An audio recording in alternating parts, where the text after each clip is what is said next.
কৃষি বার্তার বিভিন্ন পর্বে কৃষি উদ্যোক্তাদের সফলতার কাহিনী আপনাদের দেখিয়েছি।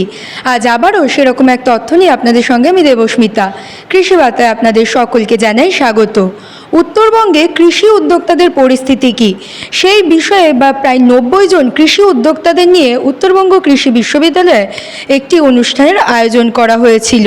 সেই উত্তরবঙ্গে তারা আজ কতটা সফল সেই সম্পর্কিত বিস্তারিত জানতে বর্তমানে আজ আমরা আমাদের সঙ্গে পেয়ে গেছি উত্তরবঙ্গ কৃষি বিশ্ববিদ্যালয়ের কৃষি সম্প্রসারণ বিভাগের অধ্যাপক কৌশিক স্যারকে। আমরা স্যারের মুখ থেকে বিস্তারিত তথ্য জেনে নেব। নমস্কার স্যার, যেটা জানতে চাইবো এই যে আজকে প্রোগ্রামে আমরা শুনলাম প্রায় 90 জন কাছাকাছি কৃষি উদ্যোক্তা এসেছিলেন, তো উত্তরবঙ্গের পরিস্থিতিতে দাঁড়িয়ে কৃষি উদ্যোক্তারা আজ কতটা সফল? কৃষি উদ্যোক্তাদের সফলতার অনেক কাহিনী আমাদের কাছে আছে। তো যেটা সবচেয়ে ভালো করে বলার যে কৃষি উদ্যোক্তারা ওনাদের নিজেদের মতো এগোচ্ছেন এবং কিছু কিছু সময় ওরা পথ নির্দেশিকা হিসেবে আমাদের প্রত্যেকটি বিভাগীয় প্রধানদের সঙ্গে যোগাযোগ করেন এবং ওরা ওদের নিজেদের কী ধরনের উদ্যোগ আগামী দিনে ওদেরকে মুনাফা এনে দিতে পারে তার জন্যে চেষ্টা করেন। এছাড়াও এই কৃষি উদ্যোক্তাদের জন্য যে সমস্ত সরকারি স্কিম রয়েছে সেই স্কিমগুলোর জন্যেও ওরা কখনো কখনো আমাদের সাহায্য নিয়ে থাকে এবং আমার মনে হয় এই আমাদের কুচবিহার 1 নম্বর ব্লক, কুচবিহার 2 নম্বর ব্লক, মেখলিগঞ্জ, মাথাভাঙা, তুফানগঞ্জ, এরকম দিনহাটা প্রচুর ব্লকে আমাদের এই কৃষি উদ্যোক্তারা ছড়িয়ে ছিটিয়ে রয়েছেন এবং প্রত্যেকেই আজকে আমার বলতে আপত্তি নেই যে তাদের যে টার্নওভার প্রায় 5 থেকে 10 লাখের মধ্যে।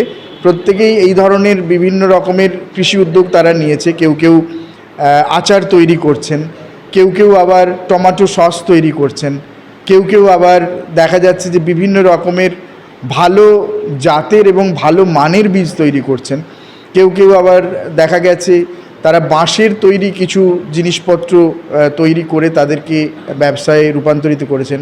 কিছু কিছু মানুষ বিভিন্ন রকম গবাদি পশুর খাদ্য বিভিন্ন ফসল থেকে তৈরি করছেন। তো এরকম হাজারো কৃষি উদ্যোগের উদাহরণ আমি দিতে পারি। আমার নিজস্ব যে প্রকল্প ছিল 3 বছর ধরে আমরা সেই প্রকল্পকে এগিয়ে নিয়ে গেছি এবং সেখানে অনেক আমাদের এখানকার কৃষি উৎপাদক সংস্থাও এই প্রকল্পের সঙ্গে যুক্ত ছিলেন। তো আজকে আমরা যেটা করতে পেরেছি যে এই কৃষি উদ্যোক্তাদের আবার একবার বিগত 3 থেকে 4 বছর আমরা কোনো রকম যোগাযোগ করতে পারিনি, তো সেই কৃষি উদ্যোক্তাদের আবার একবার একটা ছাতার তলায় এনে দিতে পেরেছি। এবং সবচেয়ে বড় কথা যেটা বলার সেটা হচ্ছে যে আজকের এই যে প্রোগ্রামটি ছিল এটা একটি ন্যাশনাল লেভেল স্টাডি, মানে জাতীয় স্তরের একটি গবেষণা বলা যেতে পারে এবং সেই গবেষণার মাধ্যমে যে তথ্যগুলি এই কৃষি উদ্যোক্তাদের কাছ থেকে উঠে আসবে তার মধ্যে যে কিভাবে এই কৃষি উদ্যোক্তাদের আমরা আমাদের এই বিশ্ববিদ্যালয়ের সঙ্গে যুক্ত করতে পারি এবং কি কি ধরনের সমস্যার সম্মুখীন তারা হচ্ছেন, কি কি সম্ভাবনা রয়েছে, এই সব কিছু নিয়ে আজকে বিস্তারিত আলোচনা হয়েছে এবং সেই আলোচনাগুলির যে আমি বলতে পারি একসেপ্ট বা যে গভীর অর্থ, সেই অর্থগুলি পৌঁছে দেওয়া হয়েছে আমাদের নীতি আয়োগের কাছে। এই নীতি আয়োগই আমাদেরকে এই সার্ভেটি বা রিসার্চ ওয়ার্কটি করার জন্য সহযোগিতা করছেন আইআইটি বম্বে এবং foundation of innovation and technology transfer. এই যে উদ্যোগ, এই উদ্যোগটাকে আমি সাধুবাদ জানাই এবং এতদিনে এটা আমি বলতে পারি যে এরকম একটি ঘটনার আমরা প্রচণ্ডভাবে সাক্ষী হয়ে রইলাম যে বিগত 22 বছর, 23 বছর, 26 বছর বা আমাদের সিলভার জুবলি 25 বছর এখানে হয়ে গেল আমাদের বিশ্ববিদ্যালয়ে, এরকম ঘটনা আমাদের এখানে ঘটেনি বা এই ধরনের কোনো রকম বলা যেতে পারে যে অনুষ্ঠান এখানে হয়নি বা সার্ভে প্রোগ্রাম এখানে হয়নি যেখানে আমরা আমাদের বক্তব্য, শুধু আমাদের না, আমাদের শিক্ষক বা ছাত্রদের না, তাদের সঙ্গেও যে আশেপাশের যে সমস্ত কৃষি উদ্যোক্তা রয়েছে তাদের বক্তব্যকে আমরা জাতীয় স্তরে পৌঁছে দিতে পেরেছি। আজকে এই অনুষ্ঠানের সাফল্য এইটুকু। স্যার, এই কৃষি উদ্যোক্তা হতে প্রশিক্ষণের গুরুত্ব কতটা এবং বিশ্ববিদ্যালয়ের পক্ষ থেকে কিভাবে কৃষকদের বা উদ্যোক্তাদের সাহায্য করা হয় সেই দিকটা?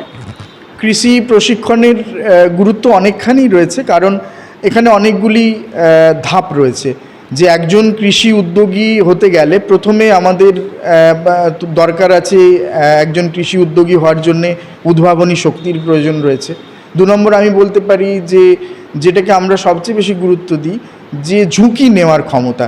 এই ঝুঁকি নেওয়ার ক্ষমতা এবং উদ্ভাবনী শক্তি, এই দুটোকে যদি আমরা একত্রিত করতে পারি তাহলেই একজন আমি বলতে পারি যে সাকসেসফুল একটা কৃষি উদ্যোক্তা তৈরি হতে পারা যায়।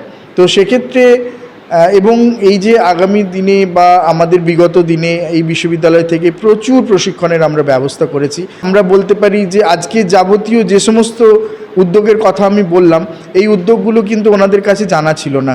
সমস্ত উদ্যোগের পেছনে যে হ্যাঁ এটাতে উদ্যোগী হওয়া যায়, সেই বিষয়ে কিন্তু আমাদের এই বিশ্ববিদ্যালয়ই তাদেরকে সচেতন করেছেন, এবং সেই বিশ্ববিদ্যালয়ের কাছ থেকে এই তথ্যগুলি নিয়ে আমাদের যে স্টেট এক্সটেনশন স্ট্রিম যেটাকে আমরা বলি, রাজ্য সম্প্রসারণ যে শাখাটা রয়েছে, যেমন ধরুন এডিএ, যেমন DDA, assistant director of agriculture, ওনারাও কিন্তু এইভাবে সম্প্রসারণের কাজটুকু করছেন।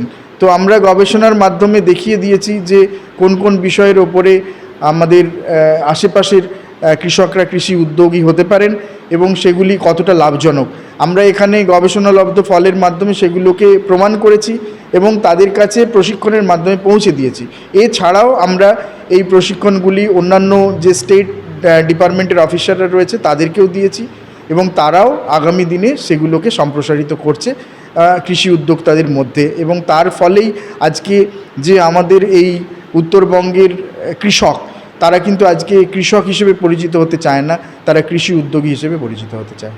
চারপাশে তাকালে আমরা দেখতে পাই মহিলারা আজ কোনো অংশেই পিছিয়ে নেই। আর একজন মহিলা উদ্যোগপতি যদি কৃষি নিয়ে কাজ করেন, সেই জিনিসটা দেখতেও কিন্তু একটু হলেও অন্যরকম হয়।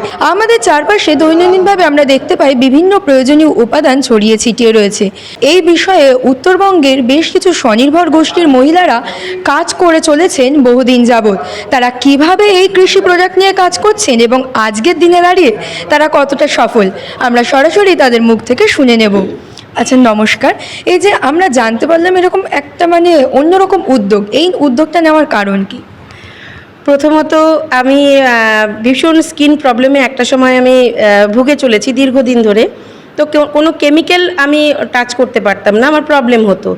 তো আমি ভাবলাম, আমি যেহেতু একজন বিউটি ওয়েলনেসের মাস্টার ট্রেনার কোচবিহারের, তো আবার এসএসজি দলের সাথে সরাসরি যুক্ত, বিভিন্ন সময় আমি দিদিদেরকে ট্রেনিং করাই। তো আমার মনে হলো বিভিন্ন সময় তো সরকার থেকে বিভিন্ন ট্রেনিংয়ে পাঠায়, তো সেগুলো যদি আমি অর্গানিক স্কিন কেয়ার বা হেয়ার কেয়ার প্রোডাক্টে সেগুলোকে কনভার্ট করি এবং আমি মার্কেটিং করি, তো কেমন হয়। তো বেশি দিন হয়নি, মাত্র 2 বছর ধরে সেই কর্ম উদ্যোগ। আর আমাদের এখানে যেসব মিলেট এখন বর্তমানে এমএসএমই থেকে বা গভর্নমেন্ট অফ ইন্ডিয়া থেকে মিলেটের উপরে ভীষণভাবে গুরুত্ব দিচ্ছে। তো আমার যে ড্রাই ফেস প্যাক বা বাথ পাউডার বা হেয়ার ওয়াশের, যেটাকে শ্যাম্পু বলে, ড্রাই শ্যাম্পু, সবের মধ্যেই মিলেট অ্যাডেড আছে। আর আমাদের সিজনাল যে সমস্ত ফল, যেগুলো আমরা অনেক সময় কেয়ার করি না, তো সেই জিনিসগুলোর যে স্কিন বেনিফিট বা হেলথ বেনিফিট, আমরা সেটাকে কি বলবো, ডেভেলপ করে নিয়ে beauty developer, as a beauty developer আমি সেগুলোকে এমনভাবে কনভার্ট করেছি এবং পরীক্ষামূলকভাবে আমি একদম কনফার্ম যে আমার জিনিসগুলো মানুষকে দীর্ঘ সময়ের জন্য সুন্দর রাখবে এবং সেগুলো কোনো রকম কেমিক্যাল যে যুক্ত নয়, সেই জন্য খুবই ভালো থাকবে মানুষের স্কিন দীর্ঘ সময়ের জন্য। 2 বছর পর কতটা সফল মনে হয়? সফল বলতে সবাই যখন ফিডব্যাক দেয় যে প্রোডাক্টগুলো খুবই ভালো, তখন যে ভেতরের যে একটা শান্তি, সেটা অর্থ সংস্থান এখনও সেভাবে করতে পারিনি। কেন কি প্রত্যেকটা জিনিস যেগুলো আমার এখানে অ্যাভেলেবেল নয়, অথচ আমার ওগুলো প্রয়োজন। তো কিছু 50% জিনিস আমি লোকাল এরিয়া থেকে পাচ্ছি, আর আমার কিছু ফার্মারদের সাথে ডিরেক্ট যদি কন্ট্যাক্ট করতে পারতাম, তাহলে জিনিসগুলো র মেটেরিয়ালসগুলো আমি একটু কম খরচে, আমার পক্ষে কী হচ্ছে, যখন পুরো প্রসেসিংটা হয়ে যাচ্ছে একটা বড় একটা অ্যামাউন্ট, যেহেতু আমার এই জিনিসটা এসএসজি দিদি থেকে শুরু করে আমার মনে হয় গ্রাসরুট লেভেল থেকে হাই লেভেল অবধি যারা প্রত্যেকেই স্ট্যান্ডার্ডিটি মেনটেন করে, আমার এই প্রোডাক্ট প্রত্যেকের জন্য। এমনটা নয় যে শুধু এক শ্রেণীর মানুষ আমার এই প্রোডাক্ট ব্যবহার করবে। করবে, কারণ কোয়ান্টিটিতে কম বেশি সবই আমি রাখবো, প্রোডাক্টের কোনো কোয়ালিটির আমি হেরফের করব না। সেই জন্য আমি যদি একটু অ্যাভেলেবেল জায়গাটা একটু পাই যে কোথার থেকে জিনিসগুলো পাওয়া যায় ভালো মতো, তো এই ইনফরমেশান যদি আমাকে ইউনিভার্সিটি একটু হেল্প করে আর আরও বেটারমেন্ট ট্রেনিং যদি আমাকে দেওয়া করার ব্যবস্থা করে, আর কারা এই জিনিস নিয়ে আগ্রহী তাদেরকে আমি একটু শেখাতে চাই, সেই সুযোগটা করে দিলে আমি সত্যিই গর্বিত হব, মনে হবে অ্যাজ এ পার্সন কিছু তো ভালো কাজ করলাম। শুনে নিলাম বর্তমানে যে জায়গায় দাঁড়িয়ে সকলে বলেন কৃষি থেকে লাভ নেই, সেই জায়গায় দাঁড়িয়ে আজকের প্রোগ্রামের প্রায় 90 জন কৃষি উদ্যোক্তা সকলের সামনে দেখিয়ে দিলেন কৃষিকাজ থেকেও লাভবান হওয়া সম্ভব। সেই কৃষিকাজকে যদি আধুনিক প্রযুক্তির মাধ্যমে এবং উন্নতভাবে ব্যবহার করা যায় তবে নিজেরাও কিন্তু উদ্যোগপতি হওয়া সম্ভব। তাই আপনারা যারা ভাবছেন কৃষি নিয়ে কোনো কাজ করবেন তারা অবশ্যই কৃষি বিশ্ববিদ্যালয়, কৃষি বিজ্ঞান কেন্দ্র, কৃষি দপ্তর এবং উদ্যান পালন দপ্তরে যোগাযোগ করে সঠিকভাবে এগিয়ে আসলে আপনারাও লাভবান হবেন বলে আমরা আশা রাখছি। এরকম আরও নতুন নতুন তথ্য জানতে অবশ্যই আমাদের কৃষি বার্তা পেজটিকে ফলো করে রাখুন এবং ইউটিউবে কৃষি বার্তা চ্যানেলটিকে সাবস্ক্রাইব করে বেল আইকনটি প্রেস করে রাখুন যাতে সবার প্রথমে নোটিফিকেশনটি আপনার কাছেই পৌঁছে যায়। নমস্কার।